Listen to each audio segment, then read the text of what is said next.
Good morning, equals. This is Kim, and today I want to talk about how LGBT issues relates to this book, The Four Agreements by Don Miguel Ruiz.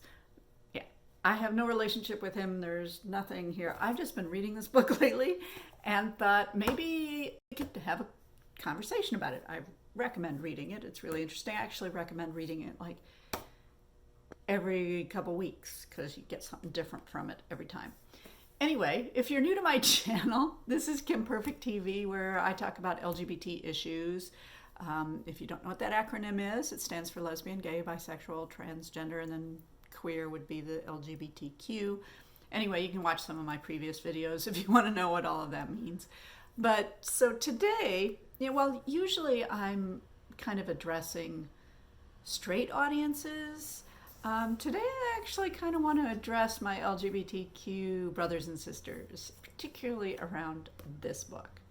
All right, so The Four Agreements is what it's called. It has some intro and extra type stuff, but the main four chapters are the four agreements themselves. So today I want to talk about the first one. And the first one is to be impeccable with your word.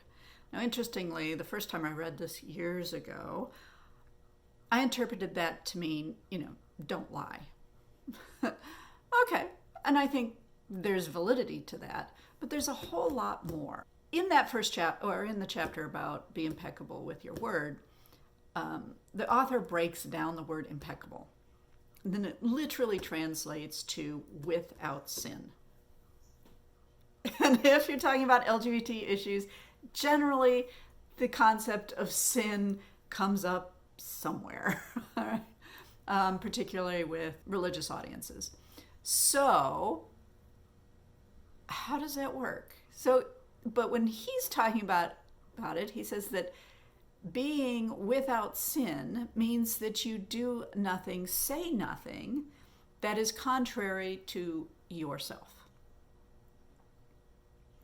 I hear this also from some religious folks, with those with whom I disagree, and they would say that anything that's contrary to the Word of God, so in this particular case they're referencing the Bible,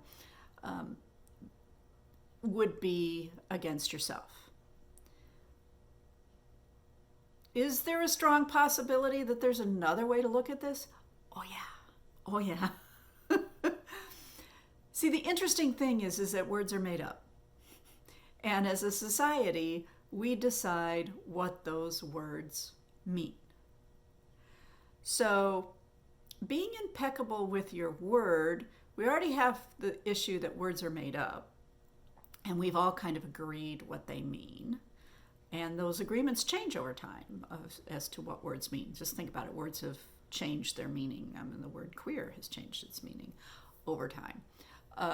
A lot of words. Cool has changed its meaning. It used to talk about temperature. Now, well, when I was younger, it meant something was great and with it and hip and all of that kind of stuff. So words do change over time.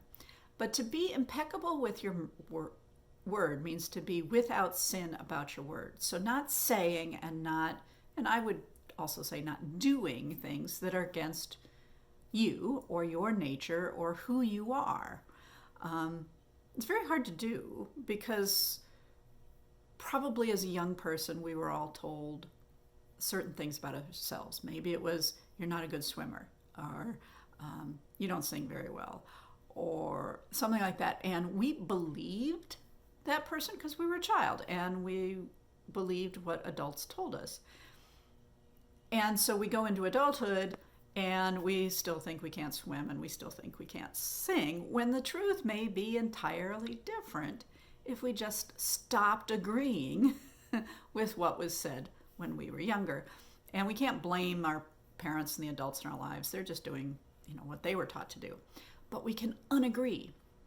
So we can be impeccable with our word without sin about how we talk about ourselves. So, saying, I can't swim, I can't sing. Stop that. All right. So being impeccable with your word without sin.